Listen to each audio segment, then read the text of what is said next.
Hey everyone, welcome to Crypto News Simplified. My name is Ali, and today is Tuesday, March 15th, 2022. All right, guys, to jump into it, we have some exploit news. DeFi lending protocol Agaves plunges over 20% amid exploit investigation. And 100 Finance, another lending protocol, both are on the Gnosis chain, was also exploited, both in a re-entrancy attack. Now, when you read certain articles, people will say this is a hack. This is not a hack, okay? It's pretty impossible to hack blockchains, as far as we know. These are just pretty much loopholes that hackers find in the smart contracts. So with this, it was a re-entrancy attack. They say here, Modak Gupta, who is a uh, who is a professional as far as a researcher, sorry, a blockchain security researcher, he said the underlying reason for the hack is that the official bridge tokens on Gnosis are non standard and have a hook that calls the token receiver on every transfer. This enables re-entrancy attacks. So, a re-entrancy attack is basically when you go to, in simple terms, it's when you go to do a transaction and before the transaction is verified by the blockchain, you like roll back your transaction and do it again.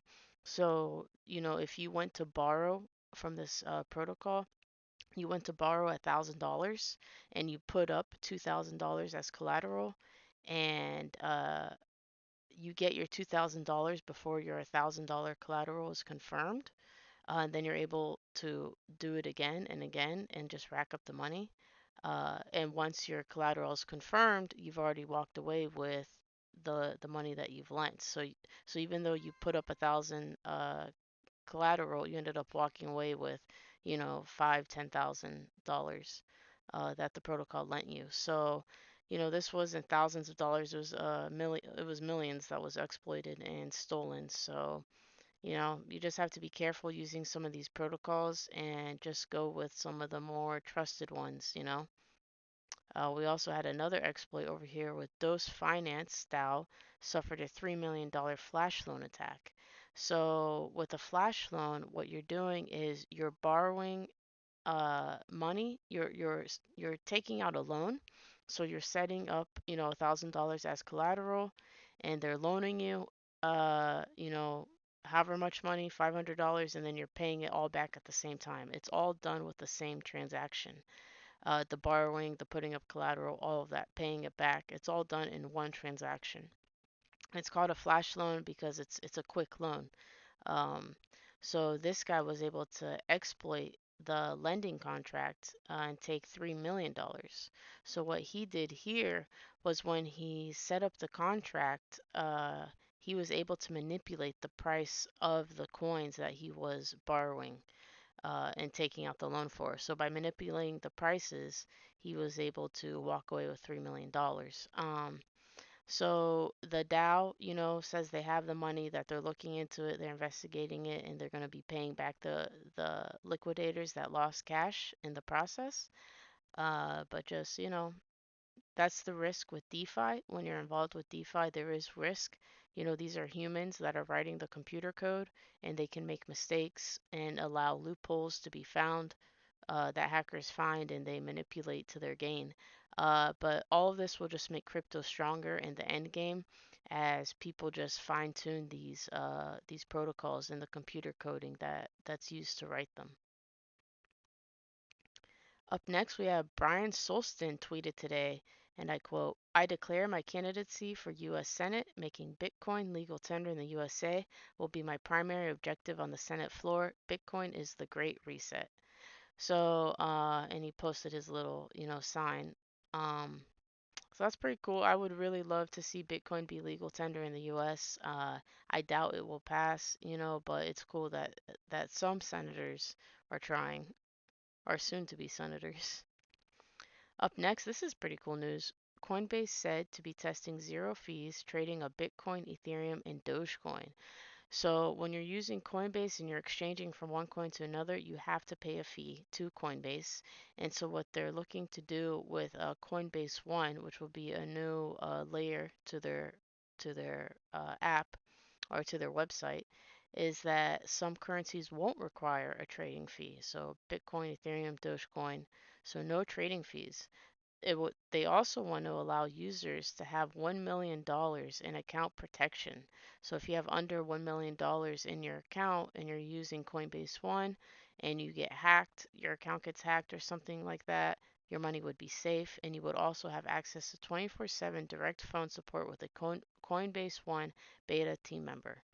So this is in beta. Not, I don't think just anyone can join this. I'm not sure how you can join it, but it's pretty cool that they're doing this, and that they have this net where you can have under $1 million protected on your account.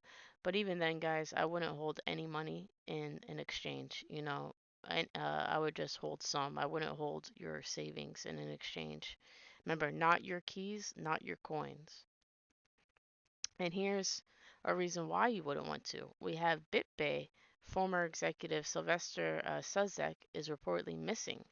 So this BitBay is an exchange in Poland, and the chief executive officer is missing. So, you know, I just thought that was interesting. But you had that Canadian exchange, if you guys know the whole Wonderland story I talked about the other day with Sifu, where the head CEO of the Canadian exchange, I can't remember the name, but he went missing, and then the exchange closed, and Sifu ran away with a bunch of money. Um, you know, don't keep your coins on exchanges. At the end of the day, it's not safe. Up next, VeChain Foundation announces new stablecoin. Could it create fresh demand for VeChain? So I found this surprising. VeChain is a blockchain that's used for supply chains. It was mostly created so that it would be easier for companies to track their merchandise. From when it was made to the port to being shipped out to being put on a truck to being on the store shelf. So you could like track every single piece of merchandise throughout its whole history until it's bought. So they're putting a proposal for the VeChain Foundation to create an algorithmic stablecoin backed by the VTHO, which is their Vthor Energy, which is like their governance token. Um, so by VTHO Cenorage style like Luna. So they're looking to create something similar to Luna and UST. And so a lot of people are excited. There's a lot of people that are skeptics about it. I just thought it was random for them to come out with a token, a stable coin, and it looks like they're wanting to just really just up the use case of their blockchain and add more DeFi capabilities. Again, VeChain is supposed to be for supply chain, so it's funny that they're looking to get more into DeFi and everything, but more power to them. They just announced this. They haven't really announced how it's going to work or what their main, like if it is going to be an algorithmic stablecoin like Terra and UST or how it's going to run. But yeah, pretty interesting. Up next, Ethereum wallet Metamask passes 30 million users, plans DAO and token. So I thought this was really crazy. MetaMask is the most popular crypto wallet by far. And now Joe Lubin, the Consensus CEO, says an upcoming DAO will help fund new pieces of MetaMask. Now, I have a lot of problems with MetaMask recently with everything that's been coming out. Um, Joe Lubin says MetaMask is pursuing progressive decentralization while also prioritizing security and improving an interface that some regard as clunky.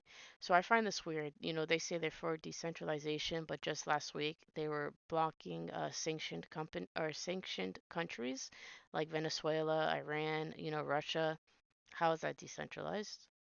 Number two, they also have that lawsuit with JP Morgan. Remember this? Because that guy Joseph Lubin took uh, took critical infrastructure, intellectual property from Consensus AG and sold it to Consensus Software Incorporated and got a huge share of a huge stake in it, 10% stake. and came out that J.P. Morgan was involved in this as well. So J.P. Morgan Bank is a huge now shareholder of MetaMask or of Consensus, and Consensus is the company that owns MetaMask. So things like that are super sketchy. They said that they're going to be creating a DAO. Again, a DAO is decentralized autonomous organization. So it's not going to be used to govern MetaMask, but it will enable the creation of novel new pieces of MetaMask to be funded. This is what he said. So pretty much they're creating a DAO for everyone to dump their money in to help fund MetaMask. But then today, if we go over to this article, Microsoft dives into Web3 with investment in Ethereum co-founder startup Consensus. So Consensus raised $450 million in funding. Okay, and Microsoft was one of the main contributors, SoftBank and Temasek, which is a bank in Asia, Southeast Asia. So, uh, totally weird. They've received so much money. They're now valued at $7 billion, but they're gonna ask users to put in for a DAO to help fund it even more. It, you know, and it's not even to govern, so is it really decentralized? No, it's a centralized application. The whole point of a DAO is that a bunch of random people can get together and decide the path of a project and decide, and fund that project. But with this, you're just giving JP Morgan and Consensus all your money to do a project they already have running. So it's definitely weird. Um, I I personally probably won't be putting into this DAO. Honestly, I'm gonna see what happens. Um, there's also been rumors for a long time that MetaMask will make its own token, and they're hinting at it again. And last month at Ethereum Denver, the MetaMask head of operations, Jacob.eth, said the token launch will proceed cautiously and that it will not be a cash grab. So, excuse me. So yeah, I just found this very interesting. It's cool. A lot of people are using MetaMask. It's one of the most used, like I said, wallets. Everyone uses it. It's compatible with so many blockchains, so many different protocols and applications. But I wish it was truly decentralized.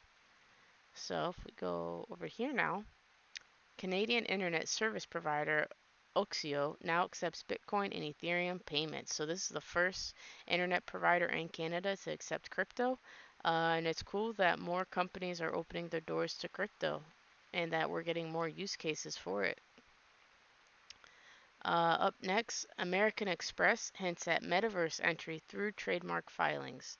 So, America Express has now decided to enter the metaverse by doing a bunch of trademark filings. And hold on, I have my cat here. I'm sorry. Um, what's up, buddy? All right. So what they're looking to do is they filed trademarks for its logos and applications of American Express, Amex, Centurion, Shop Small, membership rewards, and they're indicating plans to offer an NFT-backed multimedia, cryptocurrency services, virtual banking, and exchange services.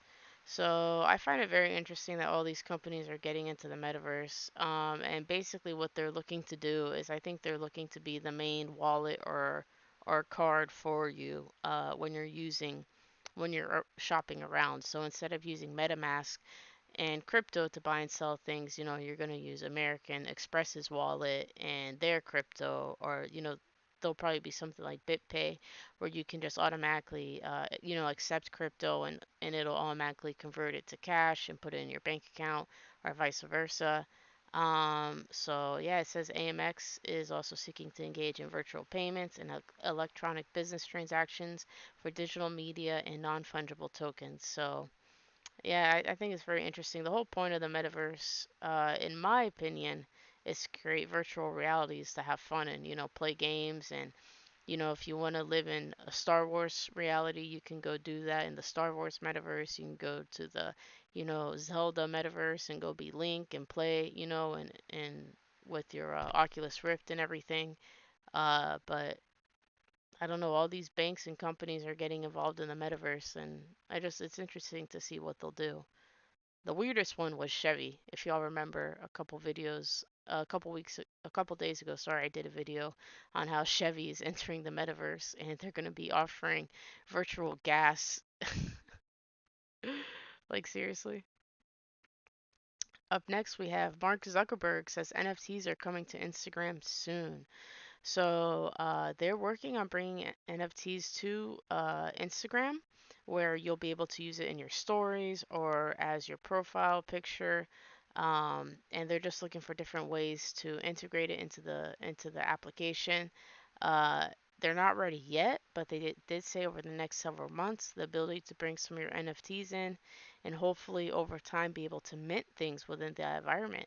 So it looks like, Instagram wants to be an NFT marketplace, maybe, allowing you to mint your own NFTs, maybe trade them, sell them, buy them. And this is one narrative I'm definitely seeing from companies is that they want to be involved in crypto and in NFTs and blockchain, but they want to be the custodians, so you have to go through them and follow their rules. And it's not truly decentralized. So yeah, but this will bring about mass adoption and people will better be able to understand what NFTs are and how they work. So that'd be pretty cool. Up next, we have Limewire. So Limewire has chosen to create its own NFT marketplace, and it's chosen Algorand as the blockchain for this. So this will probably be the largest NFT marketplace on Algorand. I personally don't use Algorand. I know a lot of people like it, but I haven't had the time to delve into it. But they're looking to create their own cryptocurrency. LimeWire is looking to create its own cryptocurrency and yeah, become an NFT marketplace and bring back, music streaming via NFTs. So I think this is really interesting. LimeWire is something that a lot of 90s kids should know. But yeah, it's pretty cool. The comeback. Up next, we have Gala is listing on Bitfinex. So Gala is a gaming token that is now you'll be able to trade starting March 17th at 10 a.m. UTC time. You'll be able to start trading and holding Gala on Bitfinex. So that's really cool. Gala is getting more on ramps and off ramps available to them through different exchanges. So, guys, that's basically it. Sorry I kind of rushed it tonight, but I was running out of time. I hope you all like, subscribe, share, comment. Let me know what you think of the videos. Let me know what you think of the news. Be sure to follow me on Instagram where I post content daily and I go more in depth on stuff and try to explain, do trivia questions and vocabulary so that you can more easily understand crypto. Thank you all for watching. I hope you have a great night.